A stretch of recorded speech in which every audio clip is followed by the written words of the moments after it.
कल इन्होंने पैसों की खातर एक ऐसा बिल पेश किया जिसके अंदर हर पाकिस्तानी शहरी को बेच दिया गया है। पार्लियामेंट का मुश्तरका इजलास हुआ और मुआशरे और कौम को यह झांसा दिया गया कि पैसे और चंद टकों की खातर हमारे ऊपर कुछ पाबंदियां लगने वाली हैं, हम ग्रे लिस्ट में हैं, हम ब्लैक में चले जाएंगे, अगर हम ऐसे नहीं करेंगे वैसे नहीं करेंगे हम फंस जाएंगे।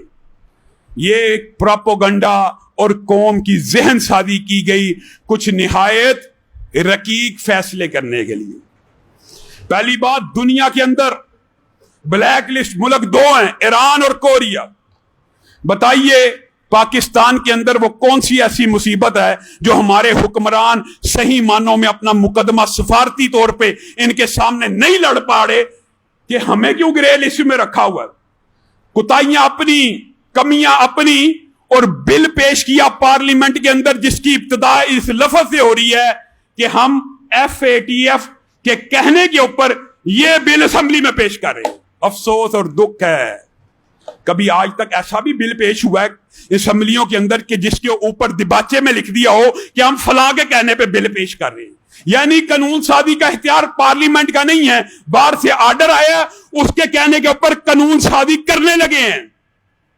और कानून साजी की जो शिक्के हैं खुदा के वास्ते पड़ा कीजिए।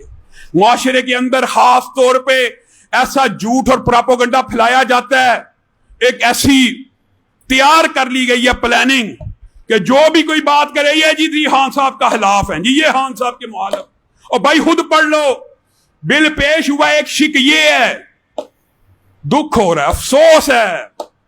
पहले खान साहब रेमन डेविस, एमल कांसी खान साहब वो हैं जिन्होंने आफिया सिद्दीकी के बारे में बाकायदा कंपेन की और अच्छा किया था कि अपने मुल्क की बच्चियां बेटियां कौन बेचता है।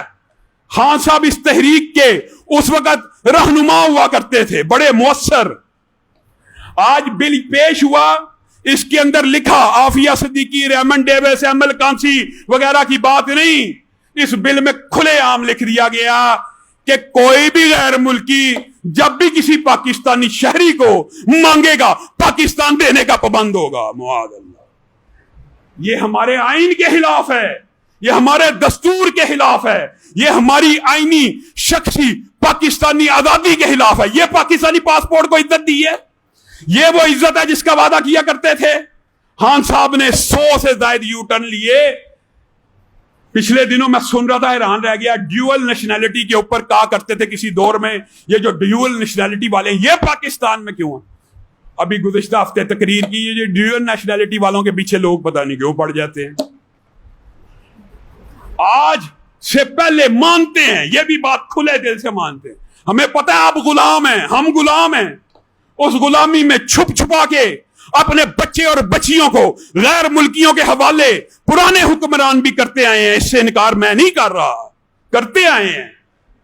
आफिया सिद्दीकी को किया गया है, एमल कांसी को किया गया है, लेकिन छुप छुपा के कौम से खौफ की सूरत में अब एलानिया बिल पेश कर दिया। मुझे तो वो अमरीकी रहनुमा याद आ गया है। अल्लाह की कसम दुख के अल्फाज हैं, लेकिन आज हमारी कौम के ऊपर फिट आ गए हैं, अफसोस है। उसने कहा था ये कौम ऐसी है जो पैसों की खातर मुआज़ल्लाह मां बेच सकती है। कल इन्होंने पैसों की खातर एक ऐसा बिल पेश किया जिसके अंदर हर पाकिस्तानी शहरी को बेच दिया गया है। नहीं जी ये खान साहब की मुखालिफत, और ये बड़ी पाबंदियां, और पैसों की खातर जमीर मर जाए, गैरत का जनाजा निकल जाए। और सिर्फ ये बिल पेश नहीं हुआ, इस बिल की बाकी शिक्के जो पढ़े लिखे अफराद सुने, पढ़ें, गौर करें कैसी कैसी शिक्के हैं। एक शिक ये भी है कि जो वकफ के ऊपर मदारस दुश्मनी, मसाजिद दुश्मनी अपने अरूज पे। वकफ किसका होता है जी? फलां बंदे ने फलां जगह मस्जिद को वकफ कर दी है, मदारस को वकफ कर दी। वकफ के बारे में जो बिल पेश हुआ है आप पढ़ के हंसना शुरू हो जाएंगे। किसी भी हीले बहाने से जब हुकूमत चाहे वकफ शुदा जमीन को अपने कब्जे में कर सकती है। ये बिल है।